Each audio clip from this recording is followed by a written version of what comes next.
Hello crocheters, and welcome to week 3 of the Christmas in July crochet along. We're officially at the halfway point. If you've been stitching along since week 1, give yourself a gold star or a peppermint treat. If you're just finding this video, welcome. You can still join in at any time. The free version of the pattern was exclusive to early subscribers, but don't worry, you can grab the full PDF in the link below and catch up at your own pace. Just a reminder, anyone making this blanket can enter to win the yarn giveaway by posting your works in progress or finished blanket on social media and hashtagging the project and me so I can see your post and get you in that drawing. The drawing is September 1st of this year, 2025. Now, what are we working on this week? It's a slow down week or a catch up, depending on where you are. This is the midpoint. We are working the light color, which is the fresh bark tone midsection. This is where you will catch up on any rows you may have missed because you ran short of your yarn section color that I covered in week 1, all the many reasons that might happen. Maybe you want to set some aside for your simple border. Maybe your yarn skein came up just a little bit short, or you're working from your existing stash with some of the colors. We'll make up that sizing in these rows this week. You have your checkoff color row chart from week 2 pattern pages, or if you have the PDF pattern, you have all of them to work from. So let's get started, and I'm going to show you how to work this color section.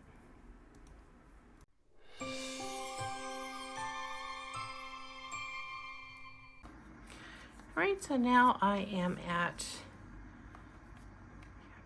came from here on the last page, and that of course flows into the next page because it's too much for one page.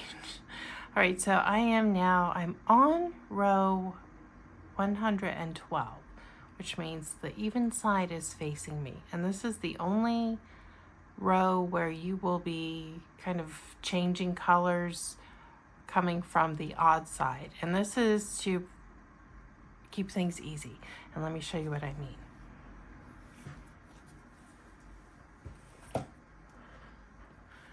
Because the bark is going to now be the main color with a little teaspoon, we'll still keep our 15 stitches of the pink marshmallow along the side. As you come back, coming from the odd number side, which will be working this way, we don't need any more pink, so we'll just now continue working with the bark back and forth as we move to the pink marshmallow at the end. And let's look at the graphic for the whole blanket. Let me move that onto my page here and show you where we're at. Okay, so if we look here, here's the bark, the little bark section. Now this is the section where if you needed to add more rows because you ran short of a color, this is the time to do it. So you'll be able to bring your total up to the, let me move this, 133 rows.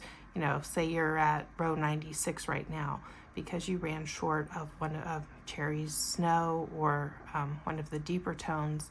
This is where you will make up that those 2, 3, 4 rows that you need to, and it won't impact the finished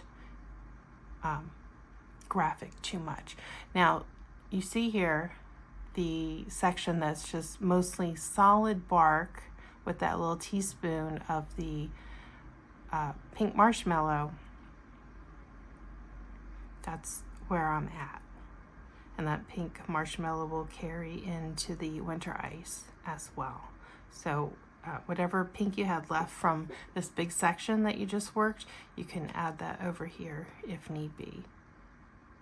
So our pink marshmallow and the bark are the colors that we're using 2 skeins of. Everything else is just 1 skein.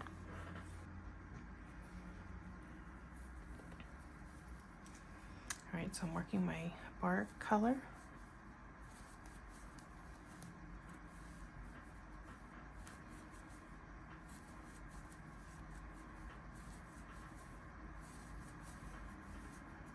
So at this point, I don't know if did I already say this, your measurement as we're coming into the bark section should be, if you didn't miss any rows, somewhere between 27.5 and 29 inches.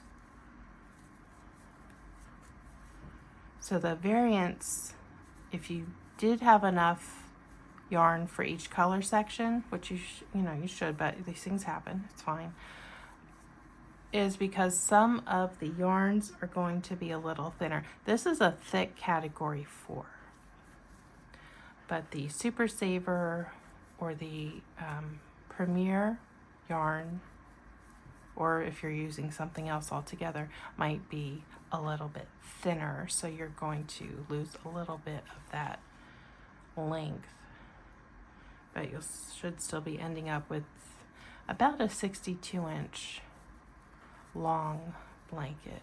And if you want it just a little longer, again, this is the section that has the wiggle room where you can do that, the bark and the pink marshmallow.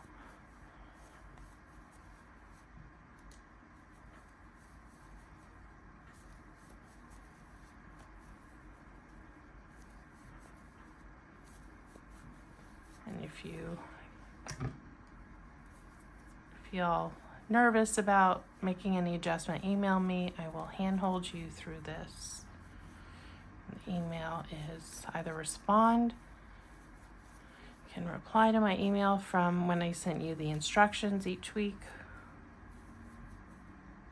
If you have the paid pattern, email me where you got the paid pattern.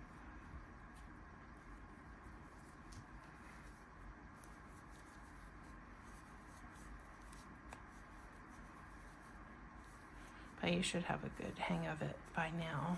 You've worked enough rows.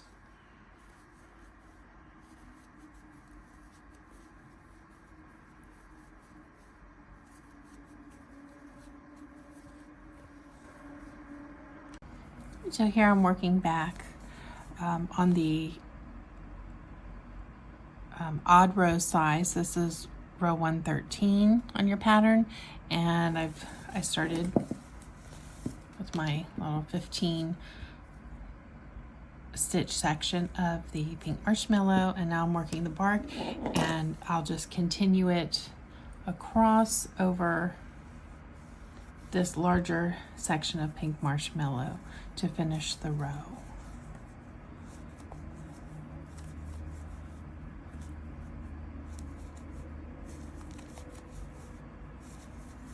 And I wove in the end already, just so that when you see me doing this, that it wouldn't confuse you that I was going to be bringing it up.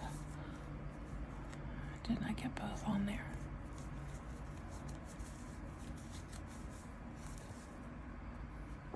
And then I'll work my about 20 rows of this. Now, again, if you need to make up rows, this is your section to do it. So work however many you need to get up to that midpoint of 133, and then we'll bring in, we'll start on our green section.